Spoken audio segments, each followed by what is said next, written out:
अस्सलाम वालेकुम। आप देख रहे हैं पाकिस्तान ओवरसीज़ चैनल। मैं नसीर अहमद हूँ और कैलिफोर्निया से बोल रहा हूँ।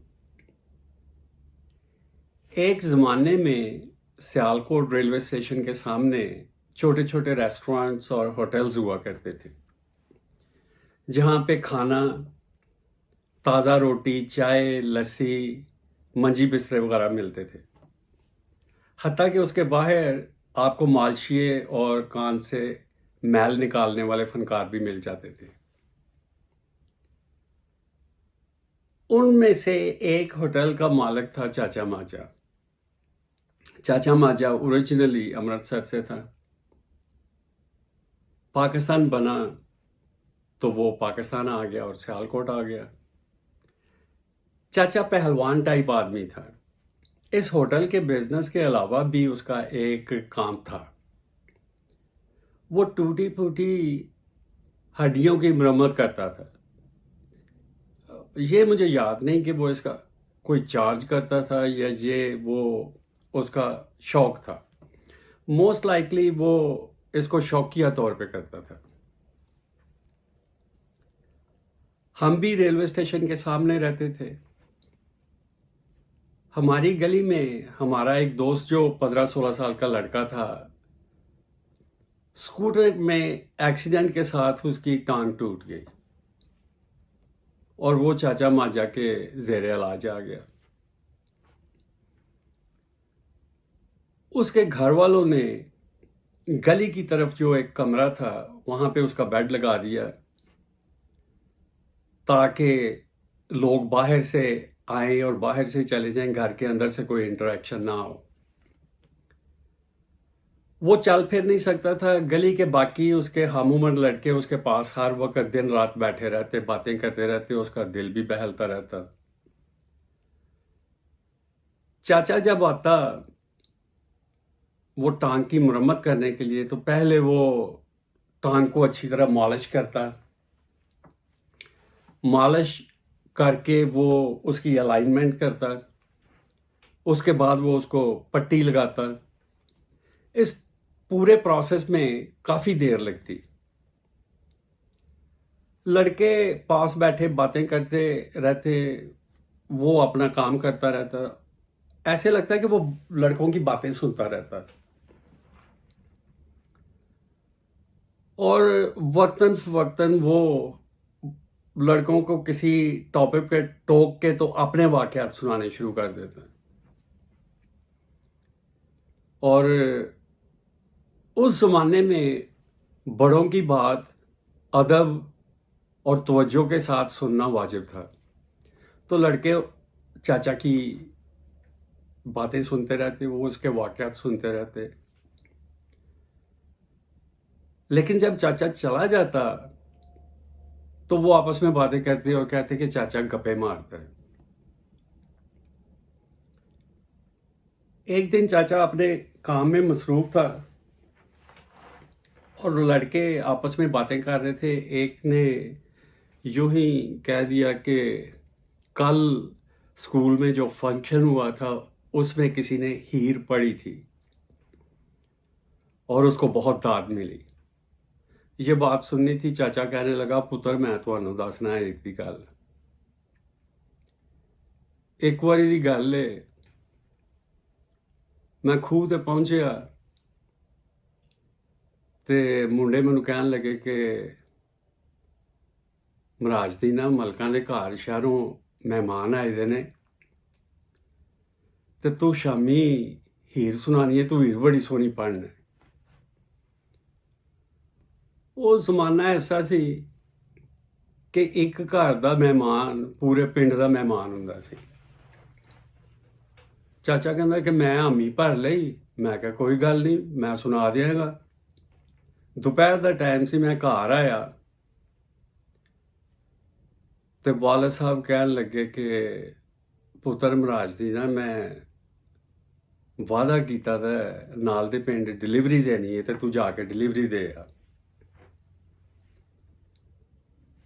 मैं मुंडियां नाल हामी भर के आया सा कि मैं शाम आ जाऊंगा हीर पढ़न लई, ते वालिद साहब नूं मैं ना भी नहीं सा कर सकदा।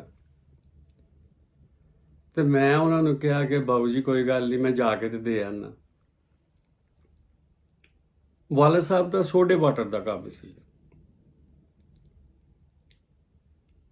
ਉਸ ਜ਼ਮਾਨੇ ਦੇ ਲੋਕਾਂ ਨੂੰ ਯਾਦ ਹੋਏਗਾ ਕਿ ਉਹ ਬੰਟੇ ਵਾਲੀ ਬੋਤਲ ਹੁੰਦੀ ਸੀ, ਉਹ ਤੇ ਬੋਤਲ ਵੀ ਐਡੀ ਹੁੰਦੀ ਸੀ, 2.5 ਕਿਲੋ ਦੇ ਤੇ ਇੱਕ ਬੋਤਲ ਹੁੰਦੀ ਸੀ।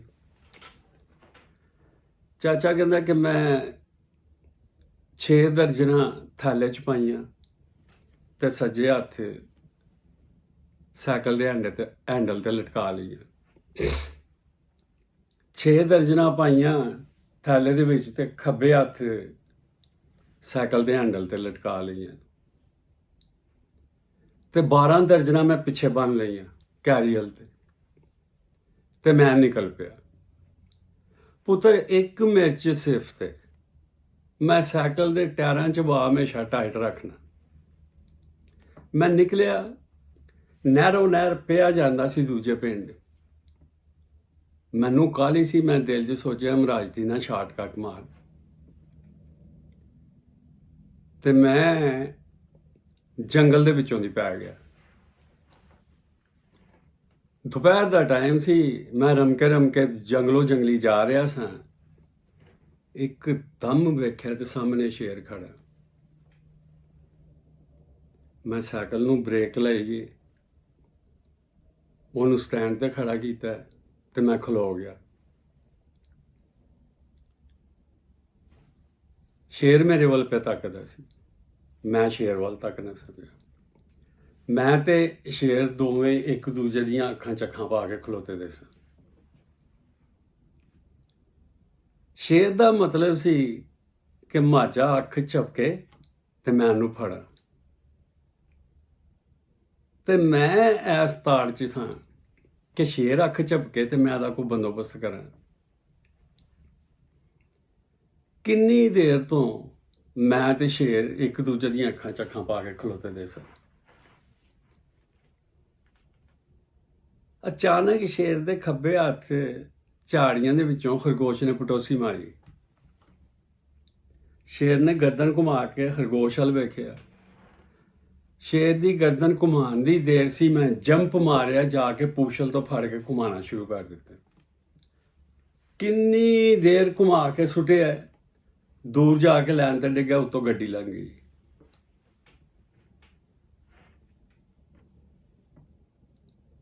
ਇੱਕ ਦਿਨ ਚਾਚਾ ਬੈਠਾ ਦਾ ਆਪਣਾ ਕੰਮ ਕਰ ਰਿਹਾ ਸੀ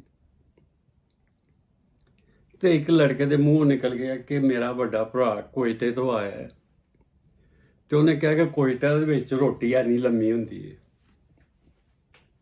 ਉਹ ਗੱਲ ਸੁਣਨ ਦੀ ਦੇਰ ਸੀ,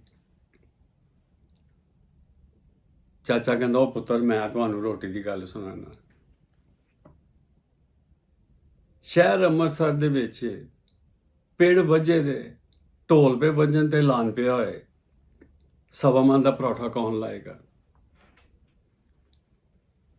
ਬੜੇ ਜਗਾਦਰੀ ਪੇੜ 'ਚ ਬੈਠੇ ਦੇ ਸਨ, ਪਰ ਇੰਜ ਦੀ ਹਾਮੀ ਭਰਨ ਦੀ ਕਿਸੇ ਦੀ ਹਿੰਮਤ ਹੁੰਦੀ ਜੇ। ਵਾਲਾ ਸਾਹਿਬ ਉਹਨਾਂ ਦਿਨਾਂ 'ਚ ਫੁੱਲ ਜੋਬਨ 'ਚ ਸਨ। ਉਹਨਾਂ ਨੇ ਛਾਲ ਮਾਰੀ, ਪਿੰਡ 'ਚ ਆ ਗਏ, ਟੱਲੀਏ ਦਾ ਹੱਥ ਫੜ ਕੇ ਉਹਨੇ ਕਿਹਾ ਕਿ ਮੈਂ ਲਾਂਗਾ। ਫੇਰ ਕੀ ਸੀ, ਢੋਲ ਬੰਦ ਹੋ ਗਏ, ਆਨੇ ਟੱਡੇ ਗਏ, ਸਾਰੇ ਚੈਮ ਗੋਈਆਂ ਸ਼ੁਰੂ ਹੋ ਗਏ ਕਿ ਇਹ ਕਿਸੇ ਨੇ ਕੀ ਹਾਮੀ ਭਰ ਦਿੱਤੀ ਹੈ। ਵਾਲਾ ਸਾਹਿਬ ਨੇ ਉਹਨਾਂ ਨੂੰ ਕਿਹਾ ਸਵਾ ਮਣ ਆਟਾ ਲਿਆਓ। ਸਵਾ ਮਣ ਆਟਾ ਆ ਗਿਆ। ਉਹਨਾਂ ਨੇ ਕਿਹਾ ਤਨੂਰ ਭਖਾਓ। ਤਨੂਰ ਭਖਣਾ ਸ਼ੁਰੂ ਹੋ ਗਏ। ਉਹਨਾਂ 2-3 ਬੰਦੇ ਲਾਏ ਤੇ ਉਹਨਾਂ ਨੂੰ ਕਿਹਾ ਆਟਾ ਗੁੰਨੋ। ਉਹਨਾਂ ਨੇ ਆਟਾ ਗੁੰਨ ਦਿੱਤਾ। ਉਹਨਾਂ ਨੇ ਵੱਡੀ ਚਿੱਟੀ ਚਾਦਰ ਥੱਲੇ ਵਿਛਾਈ ਤੇ ਉਹਨਾਂ ਨੂੰ ਕਿਹਾ ਕਿ ਇਹਦਾ ਪਰੌਠਾ ਬਣਾ ਕੇ ਤੇ ਵਿਛਾ ਦਿਓ। ਉਹਨਾਂ ਨੇ ਉਹਦਾ ਪਰੌਠਾ ਬਣਾ ਕੇ ਉੱਥੇ ਵਿਛਾ ਦਿੱਤਾ। ਵਾਲਾ ਸਾਹਿਬ ਨੇ ਕੱਪੜੇ ਲਾਏ, ਲੰਗੋਟ ਬੰਨਿਆ ਦਾ ਸੀ, ਵਜੂਦ ਨੂੰ ਚੰਗੀ ਤਰ੍ਹਾਂ ਤੇਲ ਮਲਿਆ। ਤੇਲ ਮਲ ਕੇ ਤੇ ਪਰੌਠੇ ਜੀ ਇੱਕ ਕਿਨਾਰੇ ਦੇ ਉੱਤੇ ਲੰਮੇ ਪੈ ਗਏ। लम्हे पै के ते सारा परोठा अपने इर्द गिर्द लपेट लिया।